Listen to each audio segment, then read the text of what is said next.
podcast is part of the Sports Social Podcast Network.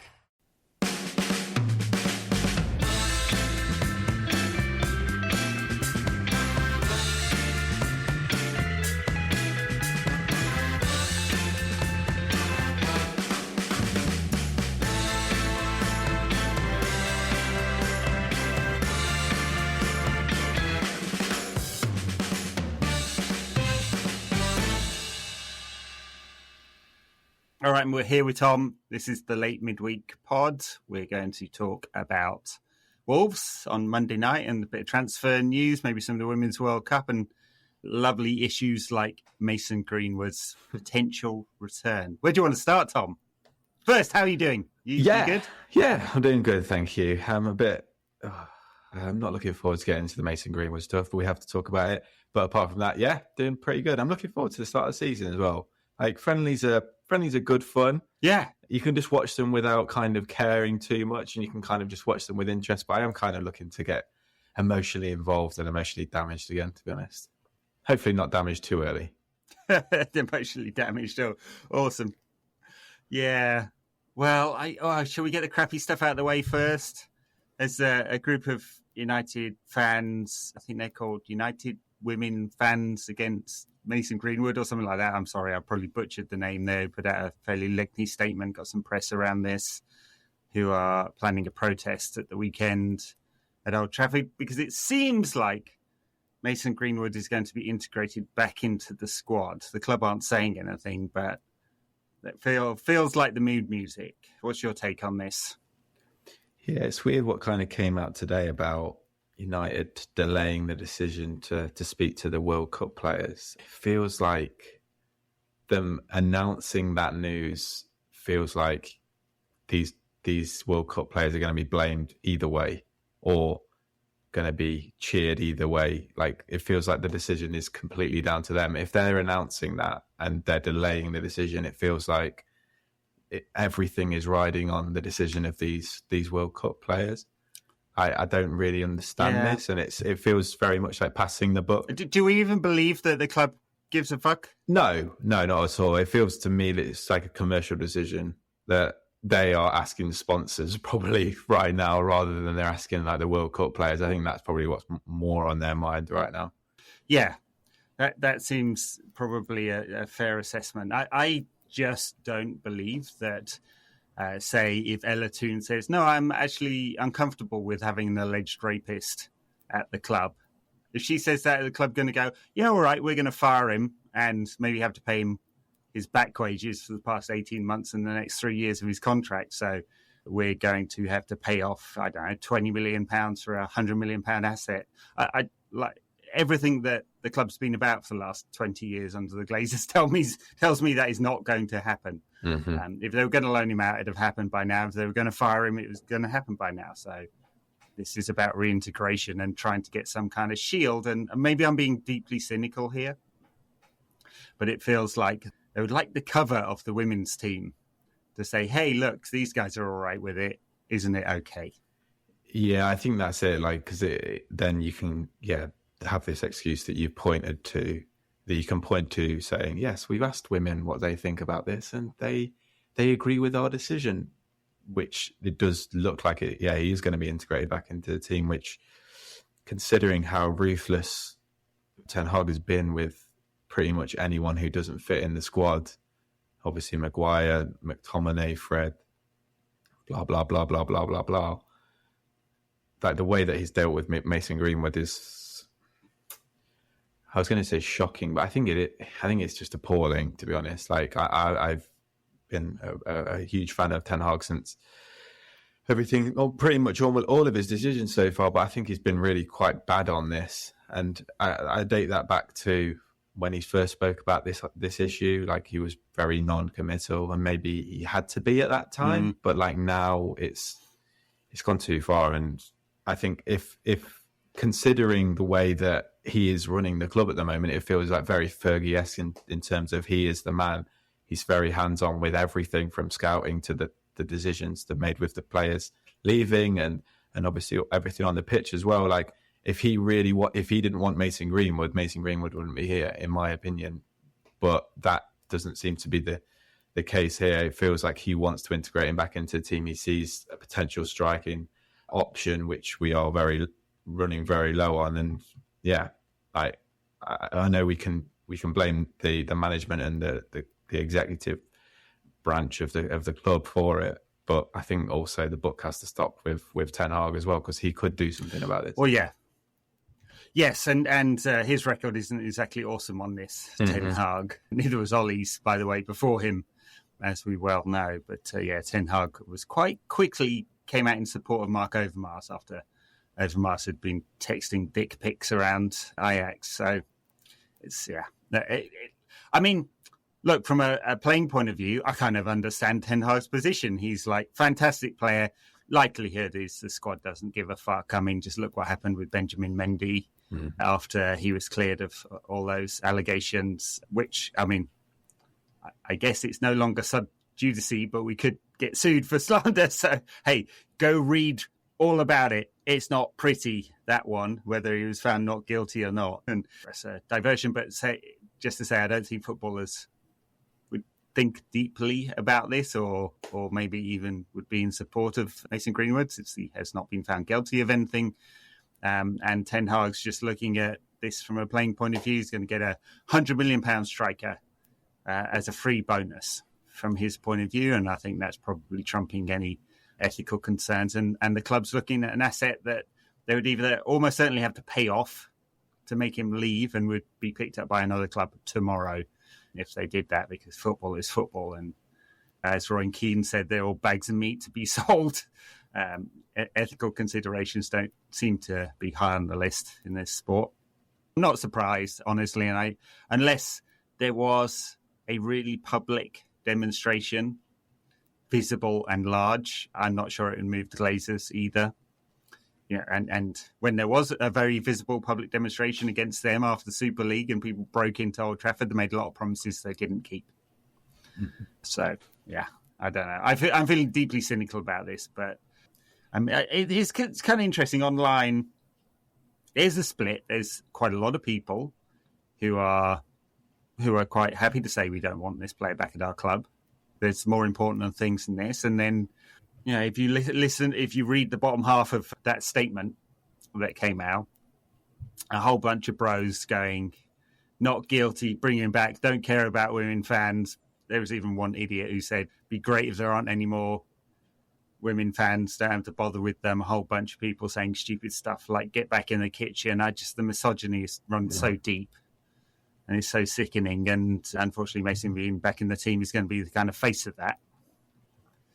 Yeah, and it speaks to where lad culture is right now. Like you spoke about how footballers don't care that deeply about this type of thing, and that is a symptom of lad culture as well. Like footballers grow up in a very laddish culture, and what we see online, which it feels like it's got so much worse recently. It's always been bad online, the misogyny, which has been pretty rampant, but it just feels like there's such a culture war, men against women right now. Like obviously it's kind of being led by Andrew Tate and all those top G weirdos, but like there's such it's so toxic right now, and that's also in kind of contrast to the way that women's sport is going right now. Women's sport's obviously burgeoning to a level that we've never seen before, but like it's almost like this kickback from lad culture where they feel emasculated by what's happening, that women are actually getting a voice, women are actually having some kind of strength which they've never had in this patriarchal world. And yeah, it's happening throughout football culture because that's where lad culture nests, and it's really really grim to watch it, and it's grim to be involved in it and say that you're a football fan at times, because you feel like you get associated with this kind of nonsense. And yeah, it ruins a lot of my love for the game and ruins a lot of my love for United as well. Like having it being such, I think it's like a 50-50 split online of people wanting Greenwood or people not. Maybe more pushing in the percentage of wanting him to come back, really. And people I speak to offline as well, like there's a huge percentage of people I speak to offline who would want Mason Greenwood back, or fans from other clubs who would want Mason Greenwood back if they were fans of them. It's just the way that people see the world. It's not like a football thing; it's a society thing, and it's really grim.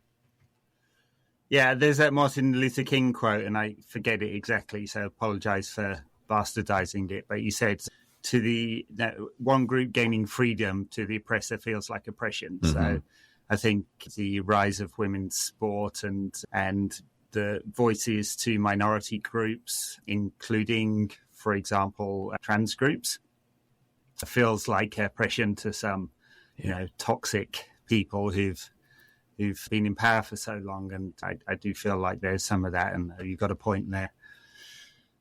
Anyway, it's pretty grim, but I guess we're going to find out. We were promised before this weekend that's not going to happen. The World Cup doesn't finish for another couple of weeks, so maybe they're just taking that as a chance to kick the can down the road. They have, of course, has been pointed out, had months to consult the players that are still at the World Cup. Yeah. So, which is what? Mary Earps, Ella Toone, and Katie Zellum. And, well, still officially on a Bachi, but obviously she's going to Barcelona. But yeah.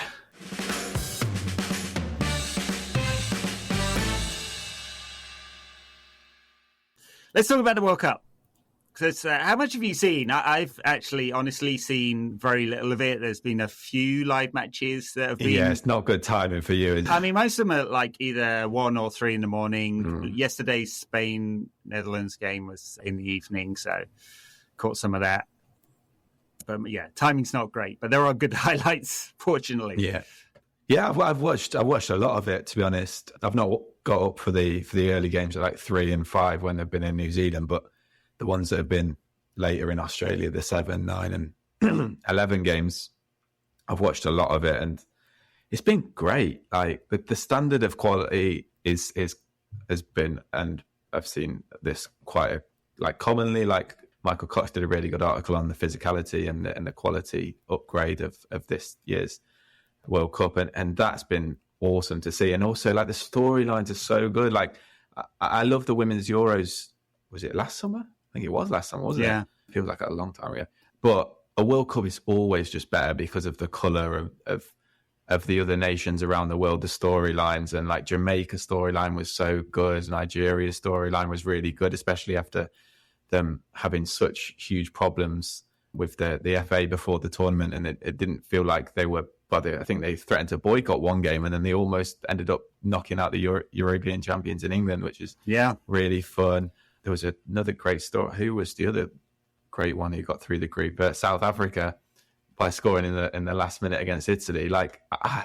That's what's great about a men's World Cup, and it's equally as great about a women's World Cup. These kind of storylines, especially from like outside of Europe, because we become so Eurocentric, like in football. And I love a storyline from outside of Europe. And it was a shame that Japan went out this morning to Sweden because Sweden are a bit of a bore, who have been throughout this tournament, and Japan have been really, really fun. But yeah, it's been great. And I think England will struggle. I think they might win tomorrow, but I think they'll struggle to get past the semi, to be honest, because it's just there's too many injuries, and their Lauren James thing was huge. Like she's been so masterful throughout this tournament, and they struggled to score, haven't they, England? Except in that game against China, it looks a bit toothless. The traitor Alessia Russo not scoring goals, as she barely ever has during her career.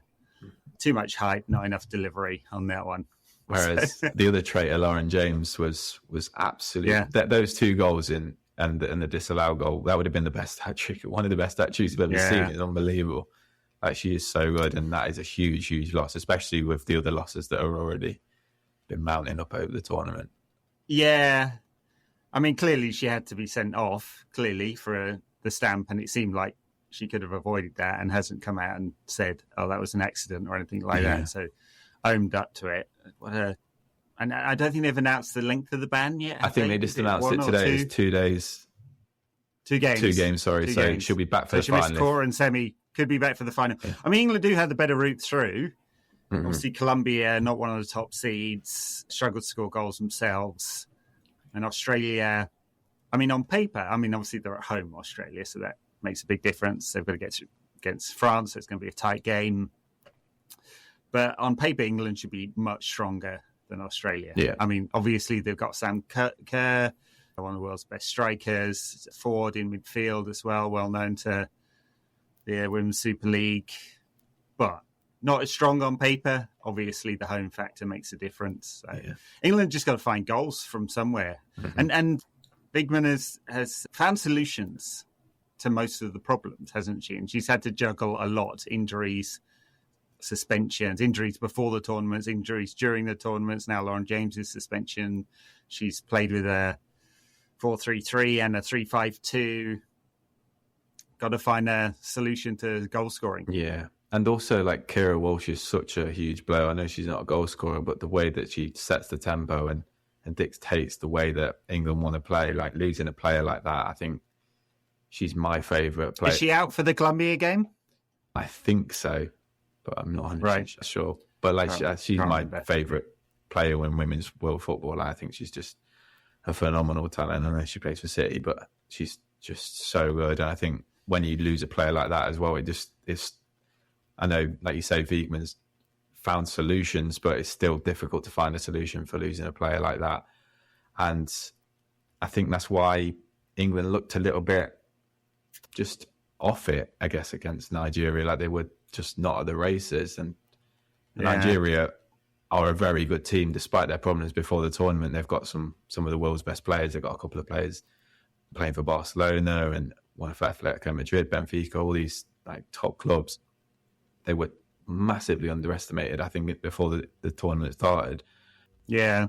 But yeah, I think if England had their best team, then I'd fancy them. But it's difficult to just, when you just keep losing players seemingly every game at the moment. It's just difficult to progress through that. But like you say, Colombia's a winnable tie. They've been good. They've been very, very good, like a surprise package, I think, throughout this tournament. But it's the game after that, like you say, France and Australia. Australia have been not that great either. Obviously, had to beat Canada in the last game of the group to go through after losing to Nigeria.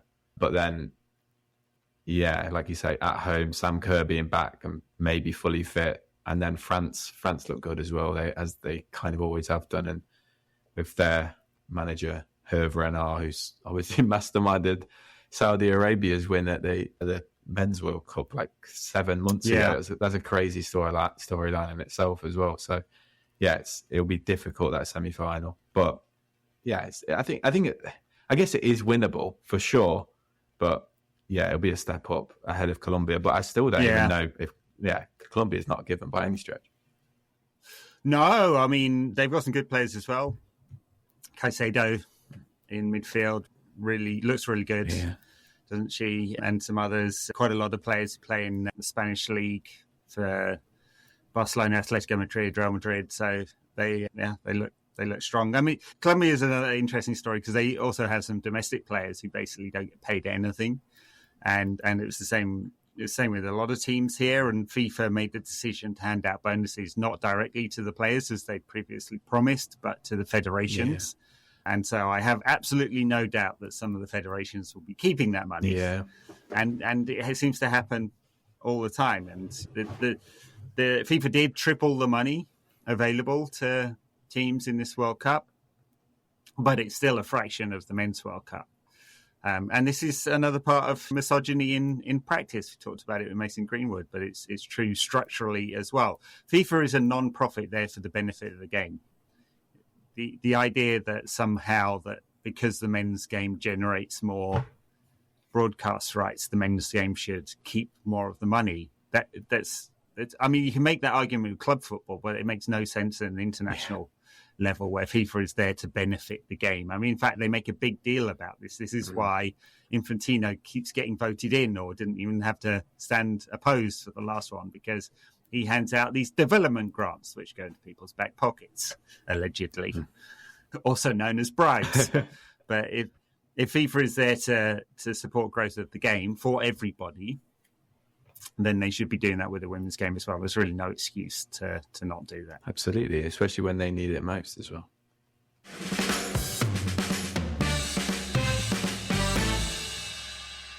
No question about that. It's supported by you, our listeners, through patreon.com/NQAT pod, where you can get access to our weekly ad-free bonus episode talking about football around the Premier League and Europe.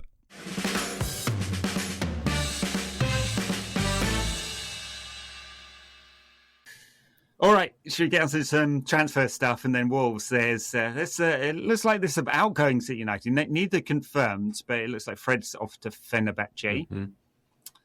It's kind of interesting this one, because he actually looked quite good playing alongside Casemiro for a while last season, and then just fell out of favour and just wasn't picked at all for the back end of the season. I like Fred.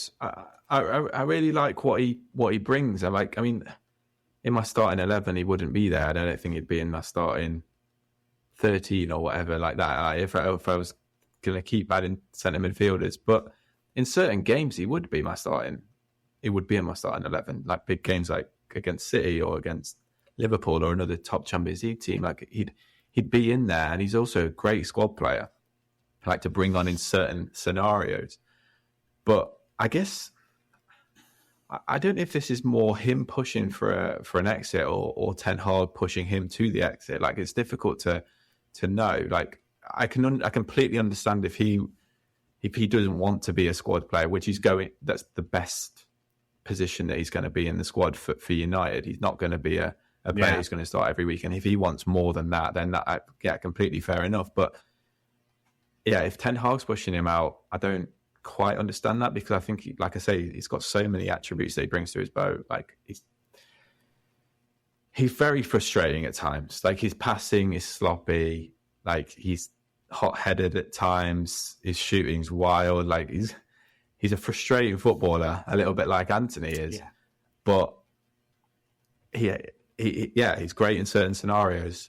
I also think he could do better than Fenerbahce. Like, that's kind of the graveyard of Premier League footballers. You look at like the Turkish league, and you're just looking down the list of all ex-Premier League footballers. You're like you can surely do better at your age and your talent. Like, I feel like I'm surprised another Premier League club didn't snap him up, or a team from the top 5 Let's talk about Fulham, wasn't there? Yeah. I don't know. Maybe they offered him a super package because it's a low fee. Yeah. Who knows? Yeah. I mean, I tend to agree with you. I think as an all-rounder, there's a place in the squad for someone like him. He's great on the press, great trigger for the press as well, especially in certain games where United might want to press high. That's useful. No other player really does that in the squad quite in the same way. I guess Mason Mount will do when he finds his feet at the club, so maybe that's part of the thinking. I guess he's behind Mount and Eriksen for the spot as sort of number 8 alongside Casemiro. Yeah. So that may well be playing into it as well. He just won't get that many games. I said on Twitter yesterday, unpopular opinion, but I think he's a better all-rounder than Amrabat, which a lot of people seem to deliberately misunderstood what I said there. It's like, anyway, he is a better all-rounder. He literally has a more all-round skill set. Yeah. I have no doubt about that. And I think I said when we were talking last time as well, I kind of find Amrabat a bit powder puff as a player. He looks nice on the ball, but there's really nothing else to his game. Doesn't create, doesn't defend. Yeah. I mean, the receipts are there. Just go check any of the data as well if you don't believe your eyes. He just doesn't do anything except for pass the ball, which is very good if you're a possession-dominant side. But I'm not actually certain that is where we're headed with Ten Hag's team, that United are going to be possession-dominant. I don't think you can be possession-dominant in the way that City are when your 2 key players are Bruno Fernandes and Marcus Rashford. Yeah, and also Casemiro. Like, Casemiro is good on the ball, but in a possession-dominating team, you want someone better in that position. Not someone better, someone better with the ball, someone smoother with the pass and cleaner in possession. Like, Casemiro is good at that, but he's not Rodri, is he? No, that's right. And Rodri, if you look at the data on Rodri, which some people pointed out, it doesn't look that different to Amrabat, but just the context is so completely different in a team that averages over 60% possession. It's just you just don't have to defend in the same way. Yeah.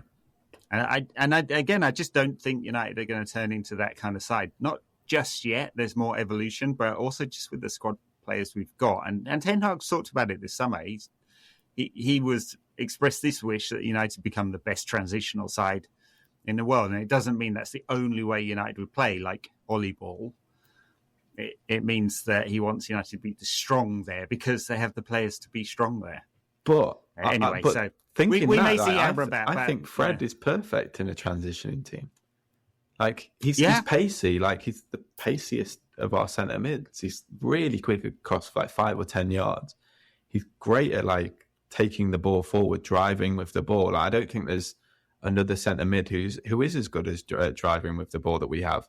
Like, and like I say, like he's sloppy in possession at times, but I think I really do think he's an asset, and I think he's been like I saw you tweet yesterday, and I saw like the derision that Fred was getting on in the replies, but he has been like unfairly derided, I think, by our fans, like almost since the start. Like, and I think that's because he is sloppy on the ball, but I feel like he's got so many good attributes, and it's a bit of a shame to see him go, I think. And he came for a mega fee, which sets context. It was obviously crazy, 50-odd million, obviously insane. So, yes, and United have done a lot of deals like that, which is why we're butting up against FFP problems and don't seem to have got the value for it. Buy high, sell low has been the strategy for a long time. So, Anyway, goodbye, Fred. He's been entertaining, if deeply frustrating, and we'll see what happens with other incomings. I mean, I guess it probably means that McTominay stays unless there is definitely another midfielder coming in. They rejected the bid from West Ham. I can kind of understand that. He's a homegrown player. He's got a few years left on the contract. He's 26 or something, so he's younger. I can understand why United might want a bigger fee than, say, the one they've agreed for Maguire. And I think I think that makes sense in terms of market value. He's even less of a Ten Hag prototype player, though, isn't he? McTominay, just not great with ball, not great defensively, and really his main attribute is being able to drive from midfield and score the odd goal. Yeah, I think Fred's a better footballer personally, and I would have sold McTominay ahead of Fred, because I feel like I don't know what extra you're getting from McTominay.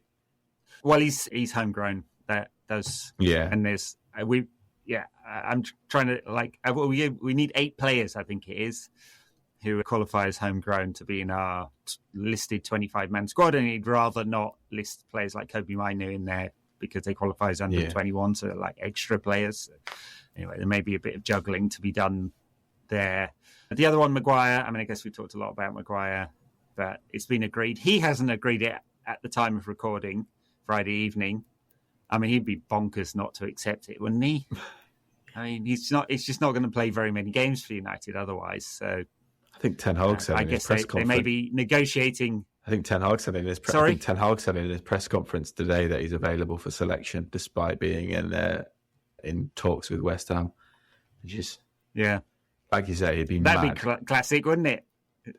Gets a knee injury or something like that. Coming on as an 89th minute sub as United try and hold on to a 1-0 lead against the mighty Wolves. Just after he puts one in his own net. Oh, man. It feels right. I mean, if Moyes is going to survive, I guess the risk for Maguire would be that there's this rumour about Moyes and the sporting director not getting on. What if, and they obviously lost Rice, they may lose Paqueta. That's pretty disruptive in West Ham's midfield. Maybe they don't replace them properly, have a bad start of the season, and Moyes goes because of all this friction. And then West Ham hire some coach who loves to play a high line, and then Maguire's absolutely screwed. So So I can see the risk there.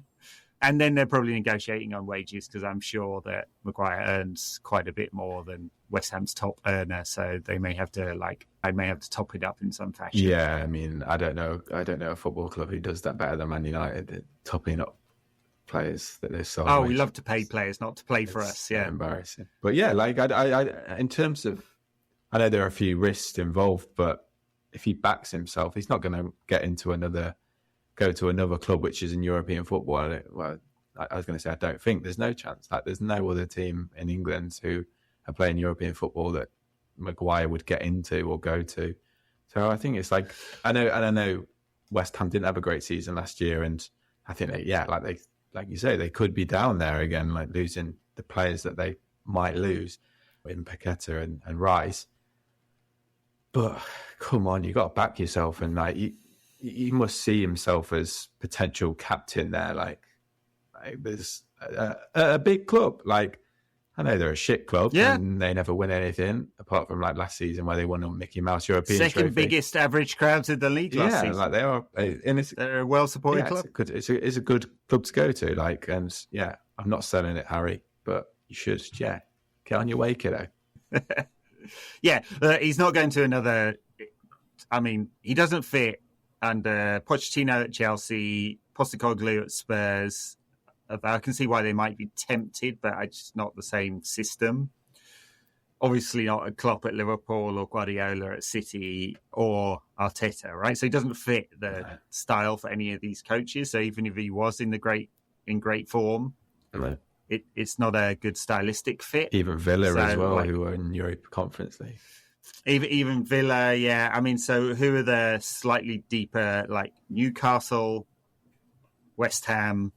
Trying to think of another team, and then it's all the teams down at the bottom. Yeah, basically. So so like a Forest or something. Yeah, he should go off to Italy or somewhere like that. Yeah, I mean, look at what it did for Chris Smalling. Like, Chris Smalling's like a great defender. He always has been.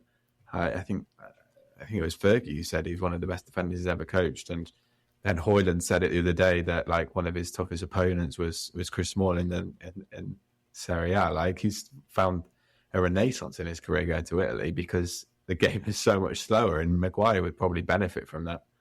But I can't imagine Harry Maguire moving abroad, to be honest. It doesn't even, I can't literally picture it in my head. He's not had good experiences in foreign climates. No. Even in Dublin at the weekend, he was booed by the fans. Oh dear. Yeah, I know, that was ridiculous. Yeah. Come on. Yeah, it's just... Yes. I don't remember what happened with that Greek... Did it get dismissed, or is it still on the docket? Because I know they had this mega backlog. Yeah, I felt like it might be still going, but... Yeah, I don't think... he's probably not going to go back to Greece very soon. Well, yeah. Is there an extradition? I'm sure there is. I mean... Yeah, there must be. Might have the judge doffing his black cap. Sentence you, Harry, to... No. Very odd. If he went to Forest, I'm pretty sure the Forest owner Marinakis is quite friendly with the judges in Greece. So if that it could get him if that is still hanging over him, it might work out quite nicely, actually. Nice little move. Yeah. Well, when he's in London, he can go visit the British Museum and have a look at the Elgin marbles stolen from the people of Greece and have a good, long, hard think about whether he should fuck the Greek police and Greek civilization. One of the world's great quotes that probably wasn't true, but we all had a lot of fun with that one. Yeah. Other weird transfer shit going on at the moment. There's Harry Kane, I guess, off to Bayern. Seems like he's agreed the deal. There was a lot of debate like overnight about whether he was actually going to agree it after Spurs had agreed to feed, but it seems like that's happening. I mean, really, United should put a cheeky bid in, shouldn't they? At 85, 86 million. So you could find that for FFP for purposes. You just sell Scott McTominay and that's done. That's okay. Wow. So I was listening to the second captains yesterday, and Jonathan Wilson was on, and they were talking about like the debate that Maguire, but yesterday afternoon they were saying that Kane, he's debating not going, and Wilson was like, I've got a sneaky feeling United are going to come in now. Now they know what the offer is. They're going to come in and the price has been set, right? Yeah. But then he was like, actually, the way the United are run, they're probably not thinking that smartly. But that would have been a perfect opportunity to go in. I mean, there's part of me that's like, I'm kind of glad that we're moving beyond this like short-termism. But then I'm also thinking, Harry Kane, like, he could guide us to the league title, like genuinely. Like, I feel like the top, like City are going to be worse this season. Like Liverpool, I don't think are great. Blah blah blah blah blah. Like, I genuinely think if we got Kane, like we could end up winning the league, but it doesn't seem like it's going to happen. It does seem like he's set on Bayern, which I think also is a bit of a weird move. Like, I know he's going to win trophies there, but like, what is he really going to gain from winning? Are you going to get a medal? But like, are you going to really gain that much respect from winning the league at Bayern?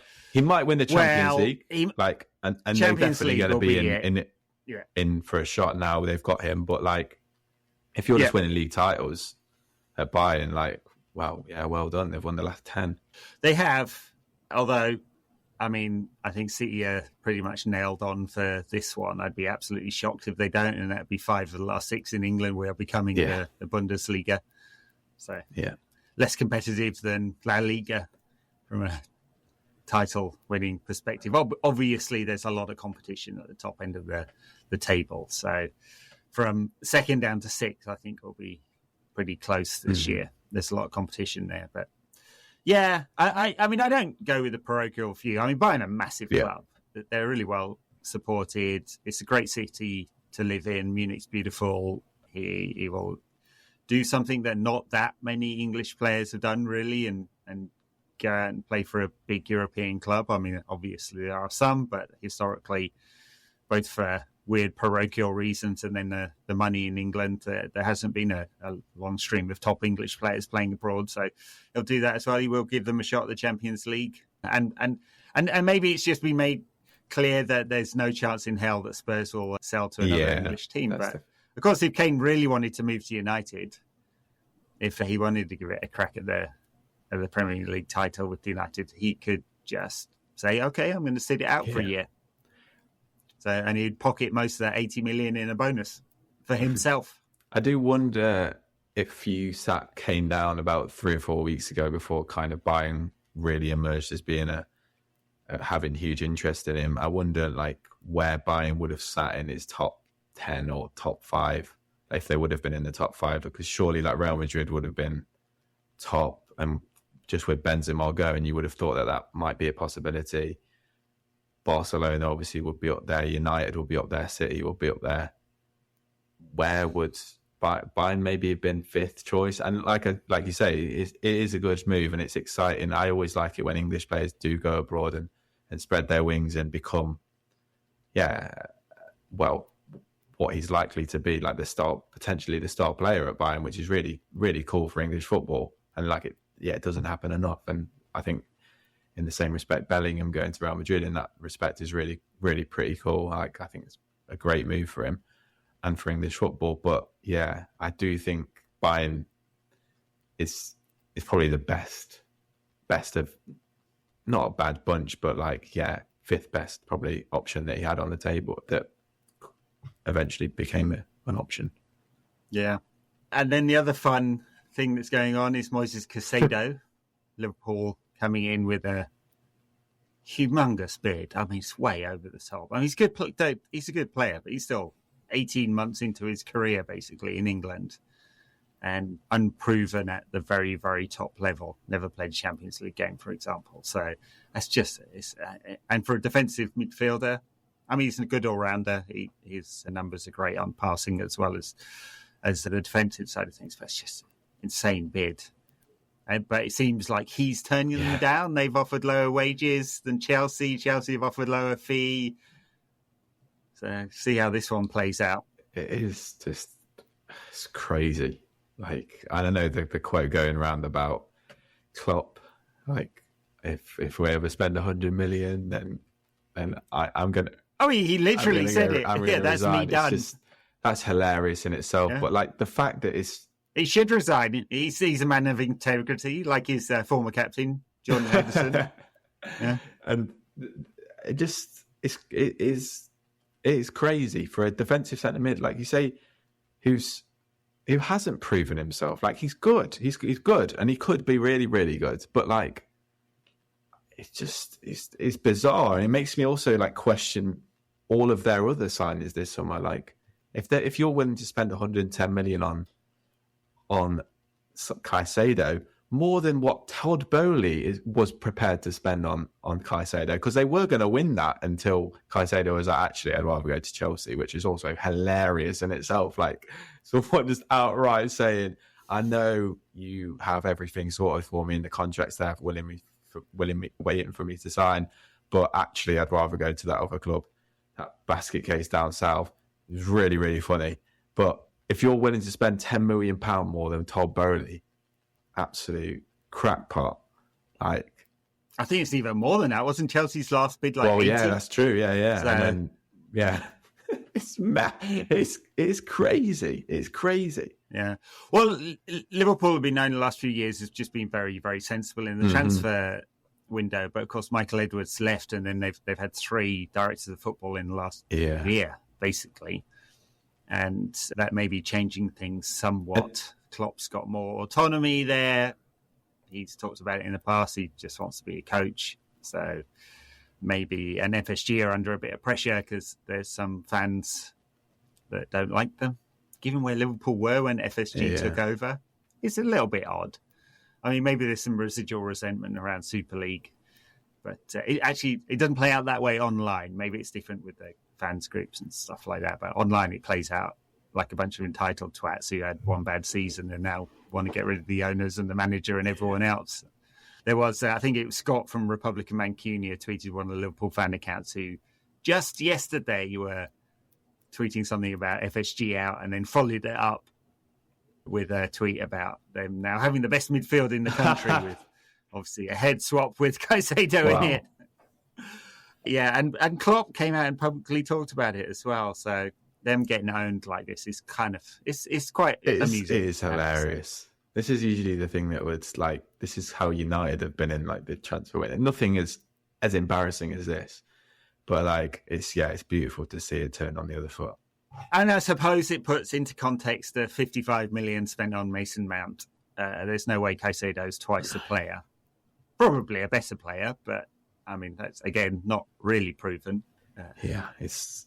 Anyway, fun and games. And also like twice the price that Liverpool was willing to spend on Lavia. I think Lavia's a really good player. Yeah. But they were willing to... They were nickel and diming. Yeah, they weren't even they? willing to spend 50. Like, well, I say only 50, but like they weren't willing to spend 50 on Lavia, but they willing to spend 110 on Caicedo. Like the Lavia stuff was really... the contrast is really odd, isn't it? They were going up in increments of like £1, the Lavia. Body, 8 million and £1. And £2 and £3. Yeah. It's very odd. And then there are just like 50 million for Caicedo, 110 million. It's like Woodward levels of, all fun. Yeah. I mean, I'm assuming that United are done with their spending this season. It's really just getting players out now in order to balance the books. There's not really a lot of clarity around exactly what United's FFP position is. It's kind of hard to work it out because it's not just incomings and outgoings. It's how much they try and write down for other costs that make a big difference as well.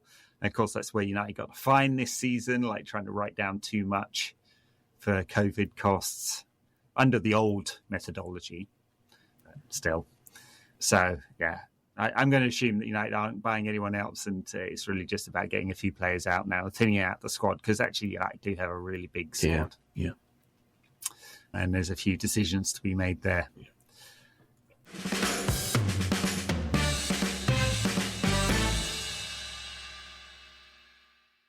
Well, we got a game at the weekend against Wolves, who are in some disarray. They sold Ruben Neves to Saudi. I forget which club now. Do you remember? Is it Al Hilal? Al Nasser? They were in the Arab Cup semi-final the other day. I think he might have got sent off. Yeah. I can't remember their name. Yeah, three of the teams in there Asian Champions League. Yeah, it was Saudi. Al Shabab, Al Hilal, and then Al Nasser, I think. I know. Yeah. Al Nasser beat out one of the other might be Rahat Casablanca. Right. Useless information. Yes, so they sold him for 50-odd million euros. They had the option on Matheus Cunha, which they had to take up.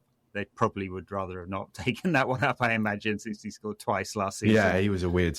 It was always a very strange deal. Yeah, weird signing. And I used to watch a lot of Hertha for Hungarian reasons a few years ago, and Cunha was there, and he was one of those players that had a lot of quality but didn't have a lot of get up and go and about him. And then Atletico signed him, I guess, based on his quality and tried to instill that Simeone get up and go in him, and he clearly didn't have it. And he's just one of those players that I'm sure is just going to drift about loads of different clubs because people will think, oh yeah, we'll take a punt on his quality. And he does have loads, but yeah, he's just been, like so many Wolves signings recently, just a bit of a dud. And they're a bit of a basket case. Well, they are a big basket case right now. Well, they bought no one. They've lost Lopetegui, who obviously clocked that they were not going to spend any. I mean, the piece in The Athletic said that it went from, it wouldn't be too many signings, but a few, to no fees, only freebies, to no players at all. I mean, they brought Matt Doherty back, didn't they, from Atletico Madrid on a freebie. So they've got that one. And Cunha, but he was there back end of last season. And that is it. They spent a lot of money in January, and I think that's why, because I think they spent like 100 million, and then whatever Cunha was as well, add on top of that, like 120, 50 odd or whatever it is. Like, they've spent a lot of money on not a lot of quality. And now they're in this position with Gary O'Neill, who obviously did a really good job at Bournemouth last year and was really harshly sacked. But given 7 days to prepare for United, it's a perfect team for us to start our season against. Usually I feel like you'd hope. Yeah, you would hope. But usually it feels like we always get a team where they've just got a new manager bounce. But in this case, I don't think that new manager bounce is really going to be a thing. Like Lopetegui did. It didn't work miracles for them last season, but he took them over when they were bottom of the league and made them save comfortably. And Gary O'Neill's got big shoes to fill. And with a team that's, like you say, losing their best player in Neves, Adama Traore's gone as well. I know he's massively inconsistent, but he's still a huge threat, and he always causes everyone problems no matter who he plays. I think it's very lovely that we're playing them on Monday. I say that now. I say this now, but it is kind of the perfect team to play on the first week of the season. The basket case. You want to play? I hope so. You want to play the basket case? Yeah, there's a little bit of new manager bounce nagging at the back of the head, but they shouldn't get much of a bounce from this. This is not we were having a bad time, let's clear out house. It's so much chaos in there that the manager's left. It's not the same. So I'm hoping. I haven't paid attention at all to their pre-season Wolves, whether they've been, because I don't think they were part of the US tournament. I don't know whether they were playing somewhere else in the world or not. So I don't really know whether they're playing well in pre-season. But it should be a good way to start. Hopefully United score a few goals. We're not going to get to see Rasmus Højlund. He's not quite fit. It looks like they're targeting the Arsenal game at the end of the month for his return. He's got a small problem with his back. I don't think it's anything doesn't sound like it's anything too serious. So I presume we're going to get to see Marcus Rashford up front. Yeah. With Garnacho coming in at the left. I mean, I guess we've seen the two options: Rashford up front, Garnacho left, or Rashford left, Jadon Sancho up front. Yeah, I think the fact that Sancho played in Dublin on Sunday isn't a good indication for him that he's going to play. And I know it's kind of been, well, people say he's been great pre-season. I don't think he's been that good. I think he's been fine. He's looked okay. But I mean, if there's any comparisons between, I know Rashford's better on the left, but when you've got Garnacho, who's, I guess this is going to be a proper breakout season, you'd hopefully stay clear of injuries, which last season he had a few. But starting in the first team from pre-season is great, because that, I know it feels like Garnacho's been part of the first team for ages. It feels like to me, but like last season, time last season, he was still playing underage football.